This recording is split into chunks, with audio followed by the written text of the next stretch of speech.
can you introduce a bit about yourself for the audience? Sure. Hi, everyone. I'm Usha. I'm a senior associate at Biome.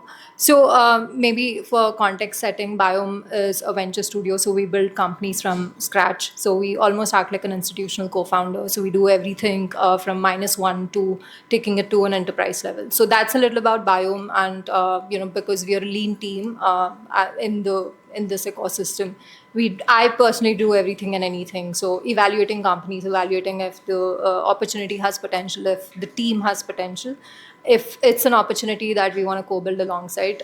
So that's what I personally do at Biome. Prior to this, I was working at Huddle Ventures. It's a VC based out of Delhi. Prior to that, I was working at Anthill Ventures, again in the VC ecosystem. Prior to that, I was building my own thing. So yeah, that's a little about myself. Excited to be here. So a quick 10-second intro about you. Quite difficult. But I could tell you that I think most of you are already, I think I've already spoke about half an hour back. So my name is Rruve Mantha. I've spent about 27 years in the corporate life. I worked in both the US and also with 16 countries in the Europe and UK. And currently I work as a chief operating officer and also on the board of advisor for three companies, which is into cybersecurity, AI, and data science. That's my old one. What you're seeing is a director talent acquisition about 2-3 years back. I didn't think of updating it because people already know me here. I have 19,000 followers on my LinkedIn, and I'm sure it's going to become much more with all your love and support. I'm here to share my experiences with you guys so that you are benefited. Thank you. So, ma'am, this question is for both of you, but I would like you to answer this question first. So, what exactly the investor looks for in an early stage startup? Okay, so I'm not an angel investor, so I'll answer it from a studio lens for the companies that we look at from an investor lens and from a co-building aspect. So it's very straightforward for us. We try to look for not a complete product or successful unicorn to come to us already. What we look for is whether the raw materials are there. So what do I mean by that? Whatever you're building, which segment you're building in, are you the right person, are you the right team to be building in this particular thing? Because right now I don't personally see technology as a moat anymore. It's something that can be easily replicable maybe in 3 months if somebody else starts off, even 6 months or 1 year later than you. So I don't see technology as a moat until and unless you're building in deep tech. So what else has to be the moat? So it has to be your experience in that particular segment or your understanding of the user that you're solving for. So that becomes an extremely important thing, and around that, how you're going to build the company is going to be extremely important. So that, and I believe, like the previous speaker has touched upon, the market size. Is this a burning hair on fire problem that a large audience cares about? If it does not, then it might still be a good business for you to make money, but it's not a venture scalable play. So as an investor in the VC ecosystem, we would look for repeatable playbooks where you're building product-led growth, which can be, easily get you that 5x, 10x sort of a percent. So primarily market size, deep understanding of the problem from the core team and the strength of the team. And how well are you solving for it than the rest of the ecosystem, I would say. Yeah. Yeah. Fundamentally, what the investor looks for, I think it's a very, very valid point. I think you can guys note it down. Even as an investor, for example, if I'm in the investor shoes, the thing that I would look for is, am I going to be profitable? If I'm keeping an X amount into your company, will I get a 3x or a 4x, if not a 10x? Point number one. Number two, when and how soon can I have an exit from this company? Can I have an exit from this company? There are cases where people don't even have 1x on their exit because they separated and it could not work well for some reasons. So the investor looks for safety and security first of all before he invests his money into the game, how much ever the amount it is. Is it a viable product? Whatever product, and is it solving the real case examples? Is it solving the real case examples in the society is very important. If there are 10 players, as I told you before, what is your USP in terms of solving this problem? how effectively you're going to solve this problem, and what is your target audience. If the investor feels that your problem solving globally and it has a great depth, great potency, yes, investor will come forward to invest not only whatever you're asking but even more. So I think these three, four things are very critical. How an investor looks into before he invests into any of the, whether it's a boot, whether a startup, a student startup, or even a early stage or whatever it is. Sir, you can continue this question. So, what should a startup founder keep in mind before he's going in front of the investor? Excellent, excellent, very valid question.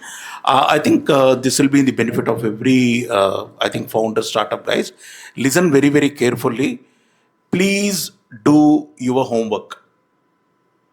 Please do your homework. Not once, but twice, but thrice, but four times, five times. Write, tear out, write, and again tear out. Then understand what exactly, because you will not get a chance to meet the investor. It's very, very difficult. Investors are like mercury. You cannot catch them. But if an investor has given you a 10 minutes of time to give your investor pitch, I was talking about half an hour back about investor pitch, the document is very, very important for you to make it. So get it vetted, get it done with any of your mentor who's already been there in the industry for about 20 years. It doesn't have to be a legally vetted, but a guy who's actually seen, has put his skin into the game, who knows the nuances of the market, what exactly, do your investor pitch very, very well. It's very important that founders need to first give an impression to the investor that guy, you are investing, you are safe. You invest into my company, you invest 1 crore, you are safe. I'll give you 10 crores. First, take the buy-in. Take the buy-in from the investor. Point number one. Number two, make sure that your product is rock star. Irrespective of the fact that there are 10, 15, 20, 30 such humongous products which are already there in the market, you say my product is a rock star. He'll ask you why. Then give 1, 2, 3 USP saying that, sir, because it is like this, because nobody has this. I've done a market survey, competition survey. My latest closest competitor has 2, 3, but I have 4, 5, 6, 7 products. I'm giving more. Mine is a freebie. I'm giving that. My subscriber base will be 20x more than what it is. 1, 2, 3, 4. When you're giving more choices, more USPs to them, yes.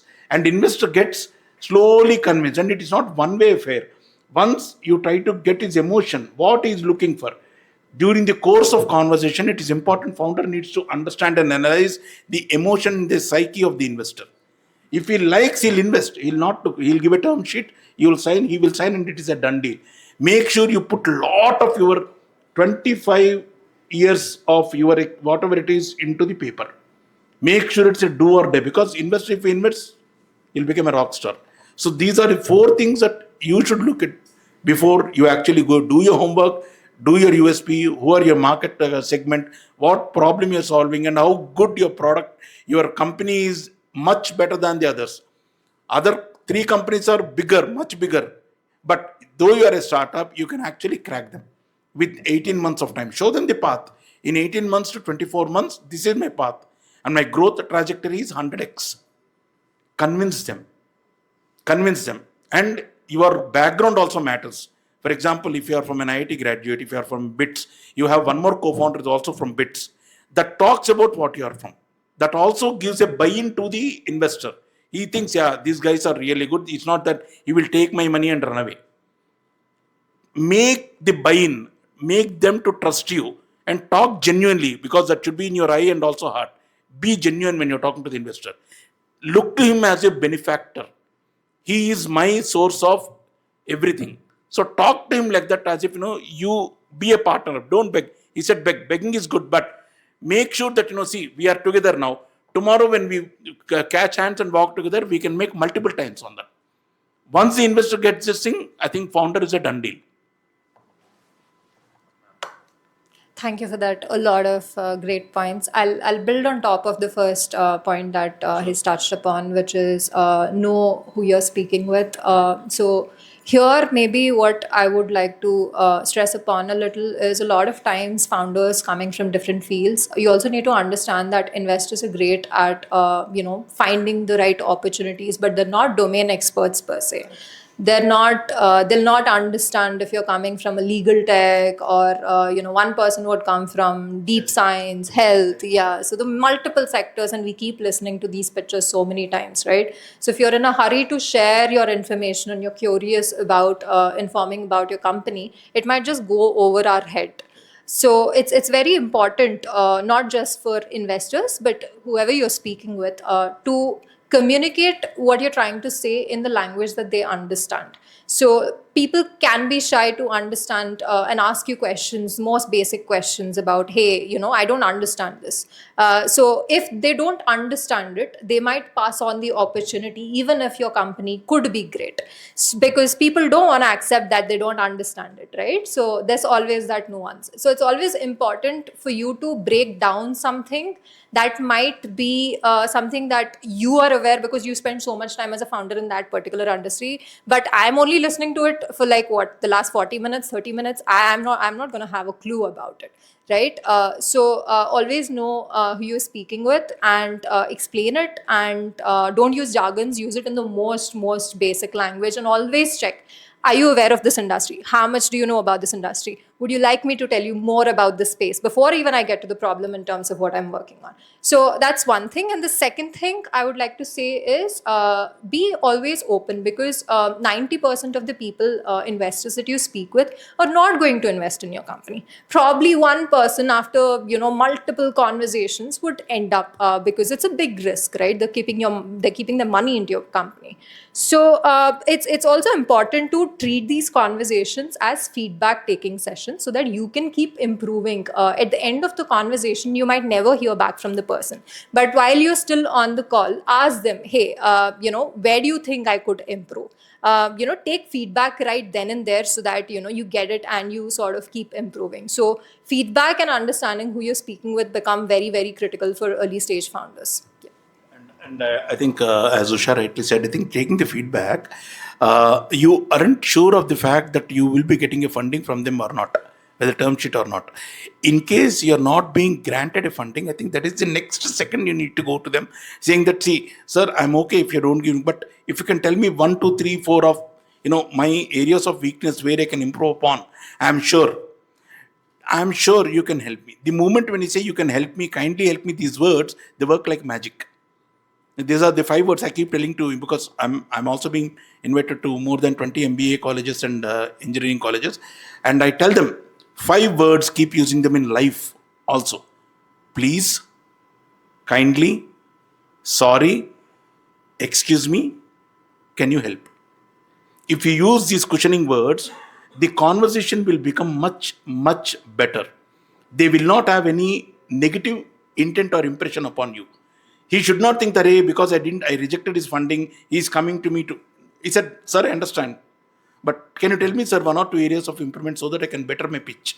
He will be in a position to give you 4 to 5 more points which you are not looking at, as Usha has been rightly pointed out. Thank you. Ma'am, this question is for you.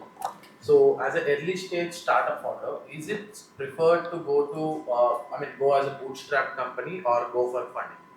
Okay. So here, this I think has become very, very critical in the last couple of years. VC has become this very, very fancy, magical, place with unicorns and everything flying around. That is not the case. A business can still be successful, and you guys can make a lot of good money and live a very, very peaceful and happy life without raising VC capital as well. So not all businesses are venture scalable.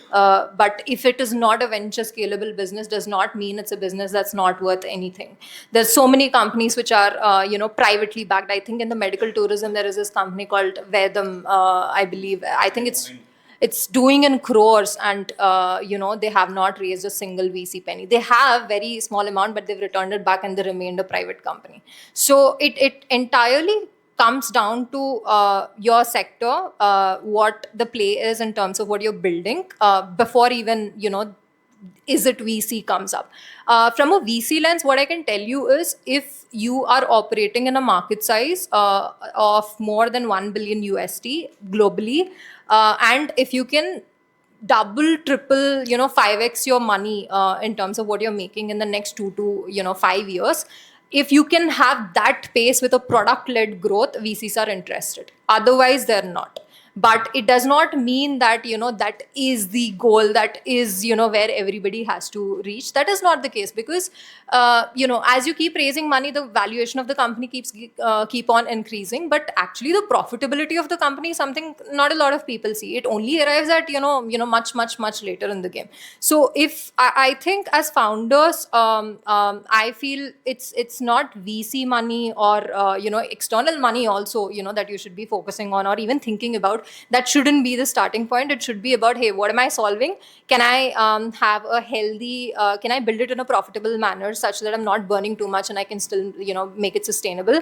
Try to keep it bootstrapped as much as possible, because you need to prove yourself, you need to prove the data points that what you're building is worth it, and then maybe try the external funding route. But if you feel like the pace that you're going at without external VC pressure or investor pressure, ki, hire more people, scale it very very fast, keep burn a lot, throw more money at it, and then raise your valuation, then I think you're good. But it should not, that is a question that should come later in the game, after you're trying, testing, and understanding more about what you're building, rather than coming from the point that, okay, I want to build a VC investable company and now I want to start it. So that's a very very wrong lens to look at, and it is not a unicorn, it is not a fancy world. So I would say just focus on the problem that you're solving for. The point that I wanted to mention, I think auguring to what Usha said, is that as much as possible, try to be bootstrapped. As much as possible. But there's something that you cannot do beyond certain thing, that you definitely need a money. Definitely need financial, some pumping of money, at least as little as 30, 40 lakhs to even once a year. I've actually had one pitch from one of the doctor who's recently, last month I was the panel judge. So he came to me, he's a doc, and he started about 4 years back. He needed 100 crore. So he told me, sir, I need 100 crore. I asked him the rationale why he needs an 100 crore. If you ask 1 crore also, I need a rationale and a logic. Even 100 crore I need a... So he told me, I was kind of got convinced.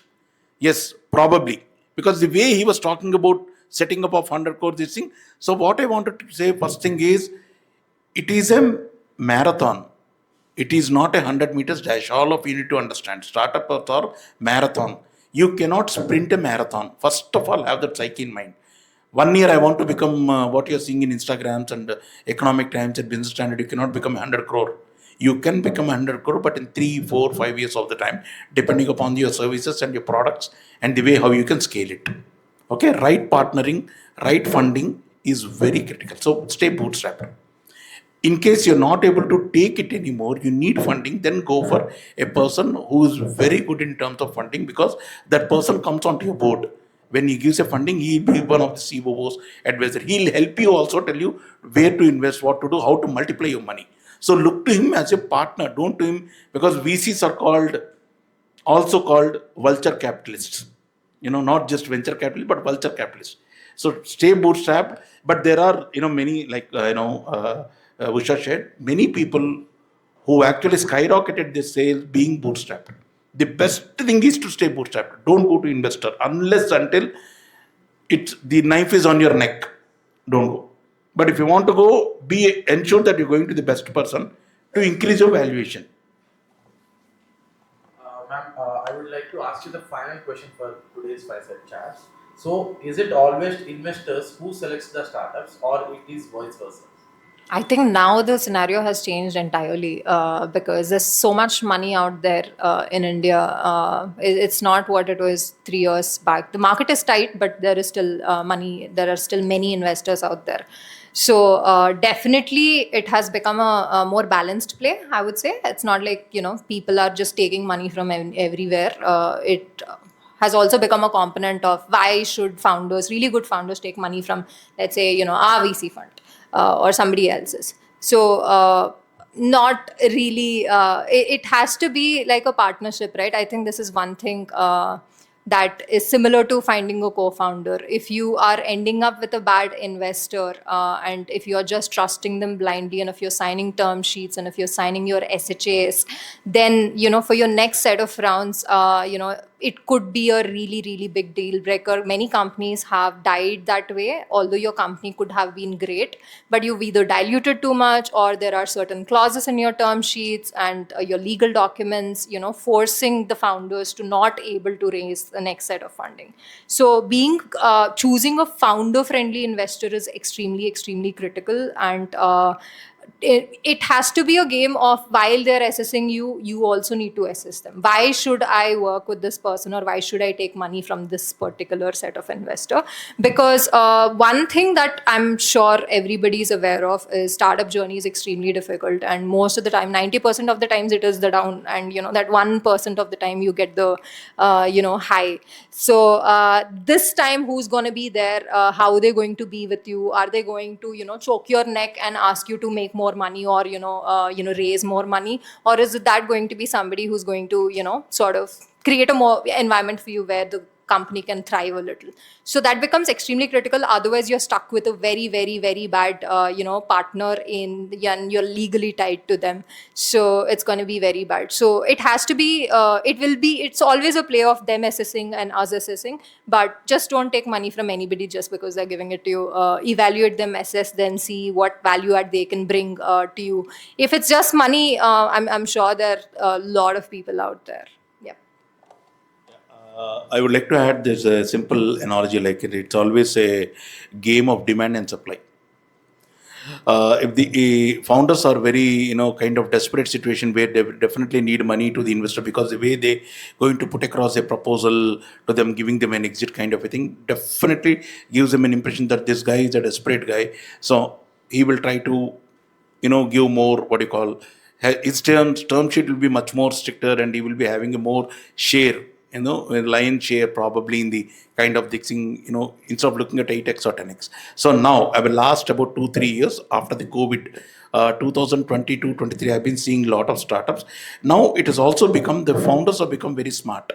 It is not that earlier, because where the investor ecosystem has not developed much, either in Hyderabad or in, Bangalore, it's already there. Mumbai, Bangalore, it's already been there. Investors now are becoming very cautious in terms of going to the it's other way. Founders are becoming cautious in terms of going to the investor.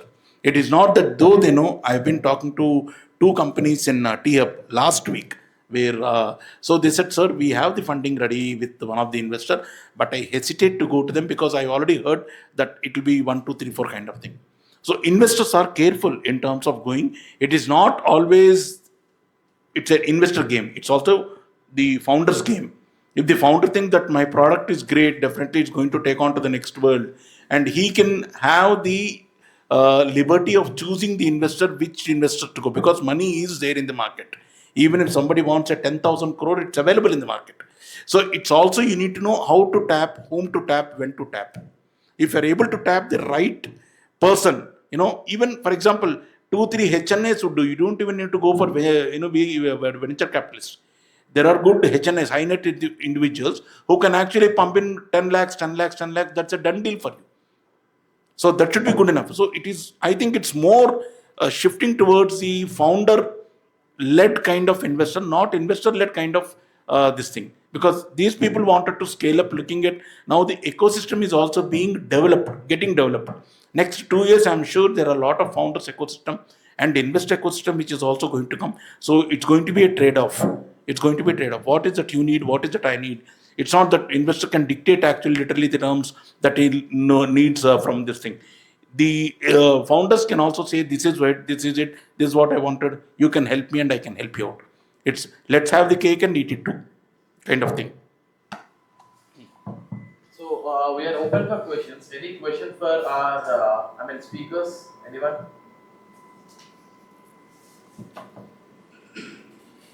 Guys, this is the best forum. Use it. Clarify your doubts with us, better. You'll not have a chance again for next another 1 more month or so. Please ask her. Yeah. How do you find a good advisor for the, like if you start a company or going to start a company, how do we find a best advisor who can make a way or a path for us to reach our goals? Great question. So that is the reason I was talking about something called mentoring. So mentoring is a continuous process. It's not like in case you're not well, you go to a doctor, he gives you pills, you have and it's done. No. It is like having a personal trainer in the gym who continuously say, if you do that, you're, you get a good, biceps, you get a good shoulders, you want to do this, you get more endurance, what diet to use, how many hours of sleep, how many hours of workout you need to do in the morning and also evening. So it's having a personal trainer. So you do your market research, try to find out from your community where you are, because obviously you're not alone, right? You'll be going to different places, attending events like that, meet your fellow, this thing, and also your college mates, alumni network, social media. Not one, I'm giving you plethora of opportunities for you where you can actually meet, interact, network. It's called MIN. I always say the meet, interact, and network with the people. If they are also startup founders, I'm sure you can ask them, can you help me? Did you go for founder? Did you go for this thing? What kind of mentor you have? So one mentor, for example, if I'm a mentor for his company or for her company, I can also be a mentor to you. I'm not, I'm not bound by, I'm saying that if not, I cannot be a mentor or a advisor for four companies, tech companies. So ensure that you have a very, very good mentor with you. Mentors are very critical in terms of showing you the path and guidance. So that is critical. Do your research, meet people, talk to them, and I'm sure you should be able to get. And one more thing, a mentor need not be a person who is with gray hair, who is like a Bhishma Pitama or Krishna. It doesn't have to be like that. Gone are the days. If you get, you're lucky. But if you don't also, even if you're, passed out, a 2-3 year old senior can also be a good mentor for you. Because he has also gone to that part, untrodden path. I would just like to add, it's important to understand for yourself what you need the mentor for, because as a founder, there could be multiple areas where you need that push.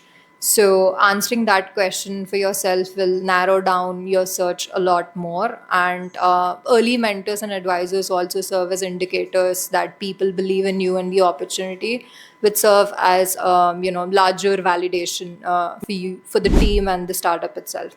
So understanding where you need the advisor, or where you need and what you need, what's the end goal or objective, would help you narrow that down. Do you actually need an advisor? Is a big question. Do you actually really need an advisor who can handhold you? Or do you feel that you need it? It's kind of an emotional dependency that you have on him. Or without, there are people, companies who are successful without being a mentor. To start up a company, actually, I will have many ideas how to do it or how to start it up, but I cannot particularly choose what should I do it like that one. So for that, I need a mentor to which side I have to go. The best thing is anyone who studied with you, anybody who knows you well, even in your own community or family, who can understand your stronger points, plus points, and also weak points, and what is your passion, and trying to relate your strengths, 1, 2, 3. Do something where you are very, very strong, and don't go into area which are not related, because there you can shine. So those people can be your mentor. Any other question? Yeah. You can give the mic to. Name, identify yourself, which company. Yeah, my name is Vijay. Tell me, Vijay. Yeah, my product is related to HR tech. HR tech. How much funding can be raised for a pre-seed stage, and the raised fund should be payable for how many months? Call it. Photo. Hello. Yeah. How much funding can be raised for a startup in a pre-seed stage? Currently, I'm in pre-seed stage, and how much can I raise? No, agreed, but then it depends on how much fund actually you need. Okay. For example, if you are there, Depending on product. yeah, no, not just product alone. Why do you need money? For marketing and for the pilot requirements. You will put everything, right? Yeah. So how much money you need? I have calculated it. It's around 85 lakhs for a 12-month run rate. You take 1 crore. Yeah. He doesn't need that much at all. He needs just about 8 to 10 lakhs. As I was telling you, it depends on the nature of industry, your appetite, your market segment, how many people you have. There's no one size fits all. For example, if your shirt size is M, his shirt size is L, my shirt size is 3XL. Each size is different. So what services you are in, what market segment you are, which customers you are targeting, what is your this thing, it depends on all these things. Okay. Thank you, Rruve sir. Thank you, Usha ma'am. We can wind up this session. Thank you. Thank you.